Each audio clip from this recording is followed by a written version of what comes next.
விடுதலை சிறுத்தைகளை தவிர்த்து இனி தமிழ்நாட்டில் யாராலும் காய்களை நகர்த்த முடியாது, அரசியல் செய்ய முடியாது என்று உறுதிபட சொல்லக்கூடிய வகையில நாம் இன்றைக்கு நிமிர்ந்து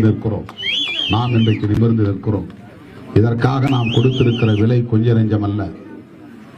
ஒரு நாளைக்கு 3 மணி நேரம் கூட நான் உறங்குவதில்லை. அவ்வளவுதான், வண்டியிலே தான். இப்படிதான் ஒவ்வொரு நாளும் ஓடிக்கொண்டே இருக்கிறேன். இப்படியெல்லாம் இந்த 30-35 ஆண்டுகளாக இரவு பகல் பாராமல் புரட்சியாளர் அம்பேத்கரின் கொள்கைகளை பரப்பி, அவருடைய சிந்தனைகளை பரப்பி, நாங்களும் ஒரு அரசியல் சக்தி என்பதை உணர்த்தக்கூடிய வகையில இன்றைக்கு 4 சட்டமன்ற உறுப்பினர்களையும் 2 நாடாளுமன்ற உறுப்பினர்களையும் கொண்ட ஒரு மாநில கட்சியாக அங்கீகரிக்கப்பட்டிருக்கிறோம்.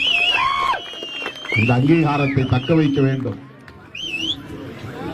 தமிழ்நாட்டில் இது ஒரு தவிர்க்க முடியாத சக்தி என்பதை மேலும் மேலும் உறுதிப்படுத்த வேண்டும். இத்தனை காலம் இந்த இயக்கம் இல்லாமல் இருந்த காலத்தில் நீங்கள் வெவ்வேறு இயக்கங்களில் இருந்திருக்கலாம். இத்தனை காலம் திருமாவளவன் இல்லாத காலங்களில் நீங்கள் யார் யாருக்கோ வாக்களித்திருக்கலாம். இன்றைக்கு இந்த ஒடுக்கப்பட்ட மக்களுக்காக, விளிம்பு நிலை மக்களுக்காக புரட்சியாளர் அம்பேத்கரின் கொள்கைகளை ஏந்தி களவாடி கொண்டிருக்கிற விடுதலை சிறுத்தைகள் கட்சியை வலுப்படுத்த வேண்டும்.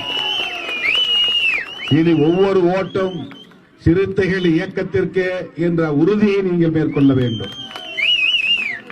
சிறுத்தைகள் இருக்கிற அணிக்கு எமது வாக்கு என்கிற உறுதிப்பாட்டை நீங்கள் மேற்கொள்ள வேண்டும். அந்த உறுதிப்பாட்டை நீங்கள் எடுத்தால் திருமாவளவனின் குரல் இன்னும் அழுத்தமாக ஒலிக்கும், இன்னும் வலுவாக ஒலிக்கும். திருமாவளவனின் உழைப்பு இன்னும் பெருகும். ஆகவே கடந்த காலங்களில் எப்படியோ நாம் வெவ்வேறு இயக்கங்களில் சிதறி கிடந்திருக்கலாம், வெவ்வேறு கட்சிகளில் சிதறி கிடந்திருக்கலாம், வெவ்வேறு சின்னங்களுக்கு வாக்களித்திருக்கலாம்.